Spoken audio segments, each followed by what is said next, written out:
बोलो जयकारा बोल मेरे श्री गुरु महाराज की जय। श्री सद्गुरुदेव भगवान की जय।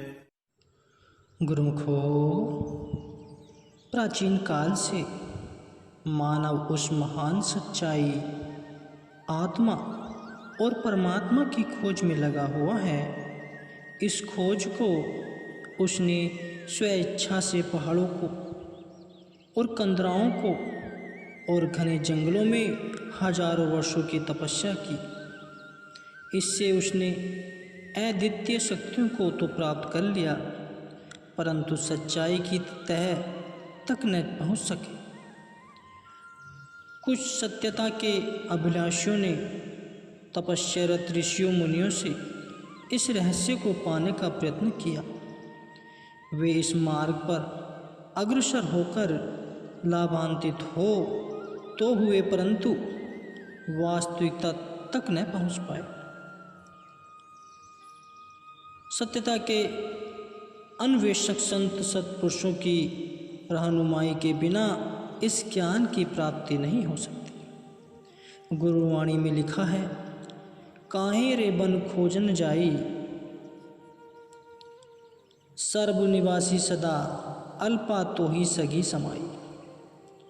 भाव यह है, हे मानव, तू प्रभु की खोज में वन वन मारा मारा क्यों फिरता है? वह तुझ में इस प्रकार समाया हुआ है जिस प्रकार फूलों में सुगंधि समाई हुई है। पूर्ण संत सद्गुरु की शरण संगति ग्रहण कर। वे तुझे परमात्मा से एकाकार होने का मार्ग बतलाएंगे। यही मनुष्य जन्म का लक्ष्य है। श्वेत केतु एक महान भारतीय संत उदासक का बेटा था, जिसके ज्ञान की महानता का ब्रह्मदायक उपनिषद में स्वर्ण अक्षरों में वर्णन हुआ है। जब श्वेत केतु विद्या अध्ययन के योग्य हुआ तो पिता ने प्रेरणा देकर गुरुकुल में जाने को कहा। ब्रह्मचारी बनकर वेदों का अध्ययन करो, उसमें से प्रचुर ज्ञान को खोजो। कर्तव्यनिष्ठ श्वेत केतु पिता की आज्ञा से बनारस के गुरुकुल में चला गया। उसने 12 साल वेदों को मौखिक अध्ययन किया। विशाल ज्ञान के भंडार का ज्ञाता बनकर लौटा। आत्मज्ञान के धनी पिता ने जान लिया कि यद्यपि उसका बेटा शास्त्रों के अमित ज्ञान से प्रतियोगिता में सफल हो जाता है, परंतु अभी वह आध्यात्मिक उद्देश्य से कोसों दूर है। उसमें अहम की प्रधानता को देखकर दुखी हुआ। जहाँ अहंकार है वहाँ शांति कभी नहीं आ सकती। समय बीतता जा रहा था।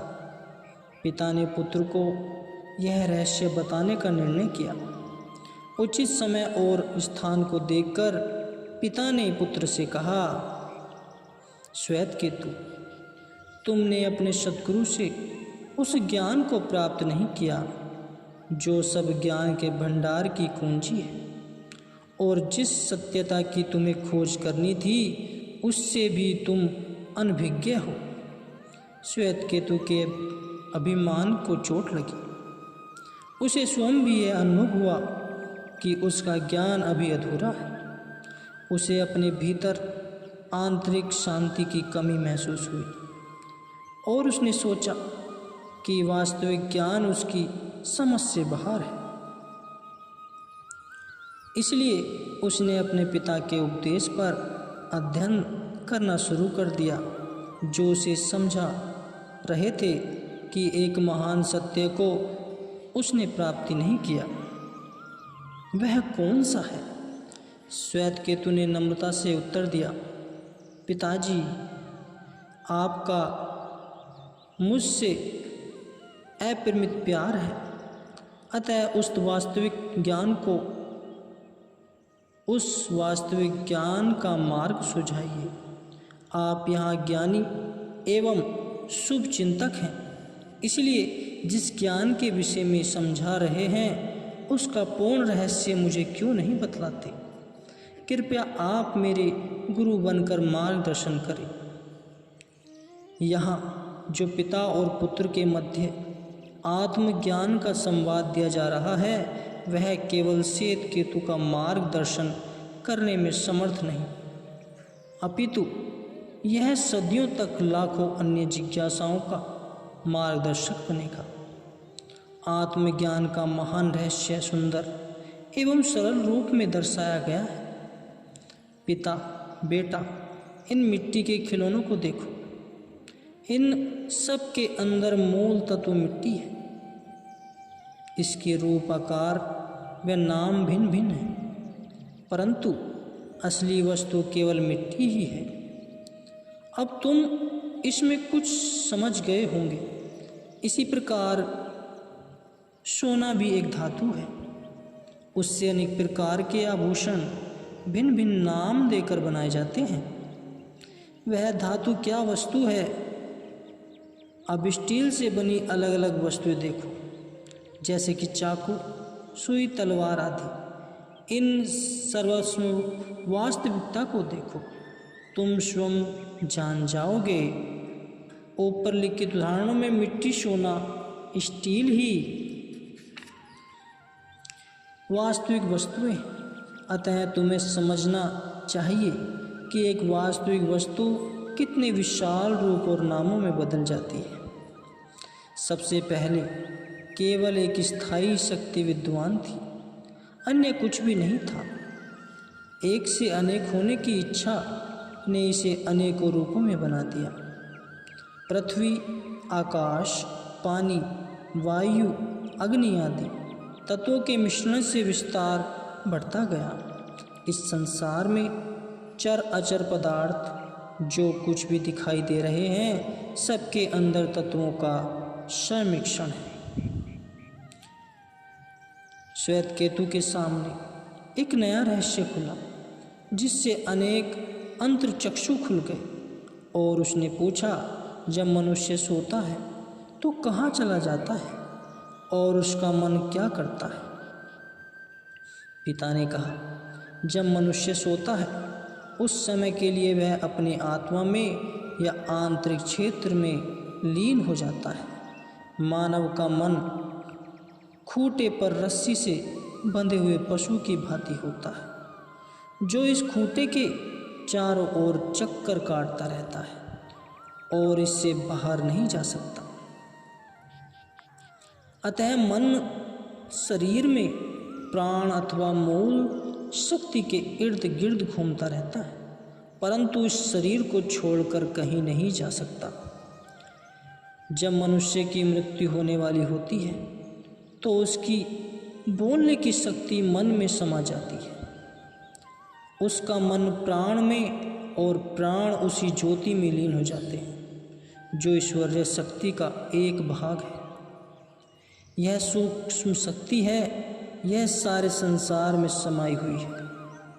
वही सत्य है, वही आत्मा है और श्वेत केतु वही तुम हो। श्वेत केतु का आंतरिक ज्ञान विस्तृत होता जा रहा था, परंतु अभी भी वह कमी महसूस कर रहा था। अतः उसने कहा, पिताजी, इसे अच्छी तरह से समझाइए ताकि मैं पूर्ण रहस्य जान सकूं।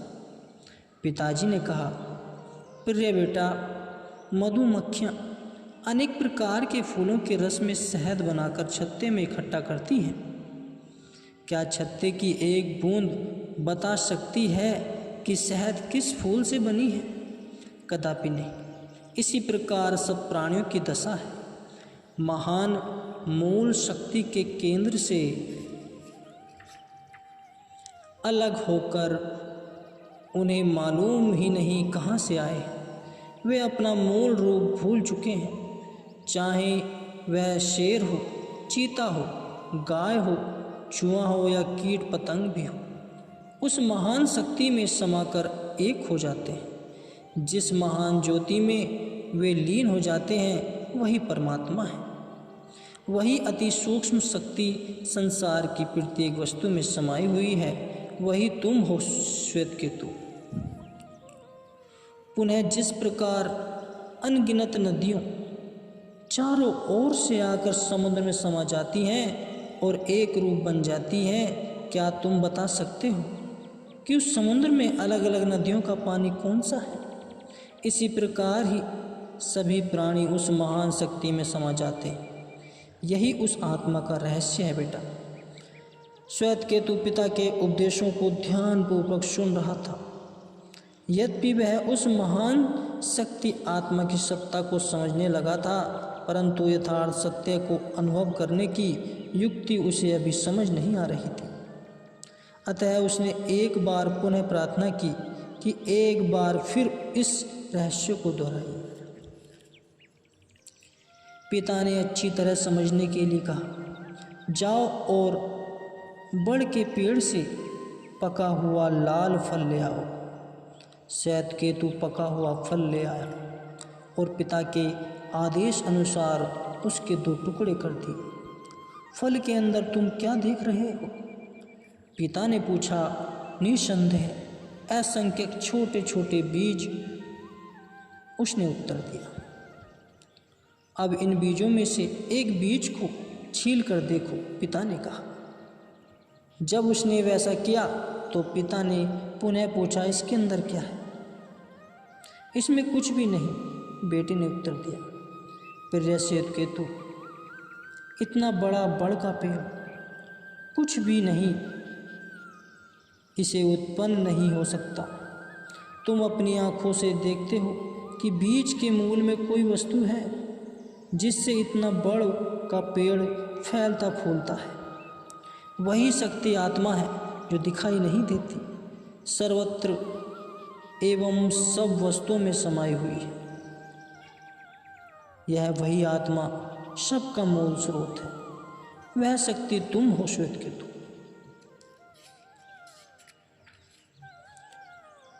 जो जो पिता श्वेतकेतु को अधिकाधिक रहस्यों को खोलकर समझाते गए, त्यों त्यों उसकी अधीरता बढ़ती गई। पूर्णतः न होने से निराश होकर उसने निवेदन किया कि मुझे आत्म रहस्य का अनुभव कराइए। संत उदालक ने पुनः उपदेश देना आरंभ कर दिया, क्योंकि वह अब उस दिव्य ज्योति को देखने के लिए उत्सुक था। अतः पिता ने इस प्रकार उपदेश देते हुए कहा, पानी का एक गिलास लाओ और उसमें नमक मिलाकर रात्रि भर पड़ा रहने दो। बेटे ने आदेशानुसार सब कुछ किया और दूसरे दिन प्रातः पिताजी ने कहा, श्वेतकेतु, वह गिलास लाओ और पानी में से नमक को अलग करो।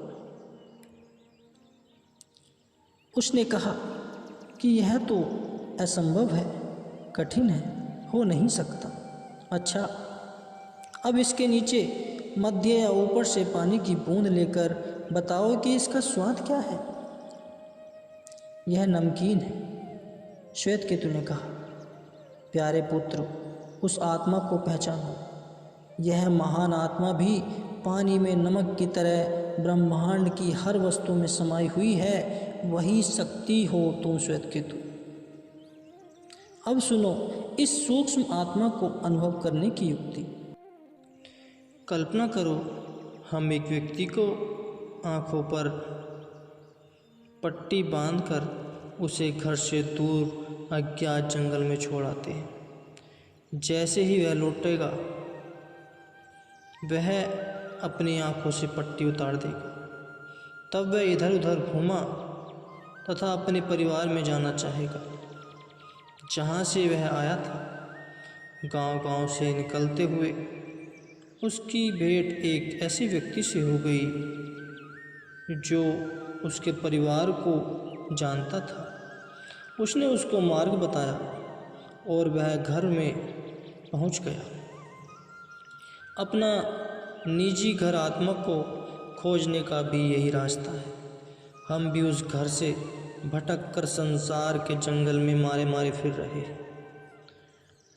हमारा उद्देश्य और हमारा घर आत्मा है और हम सबको उसी दिशा में पग बढ़ाना है।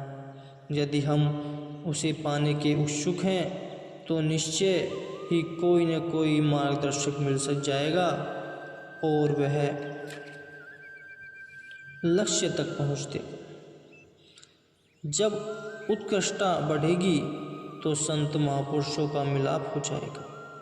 वे हमेशा मार्गदर्शन करने के लिए तैयार रहते हैं।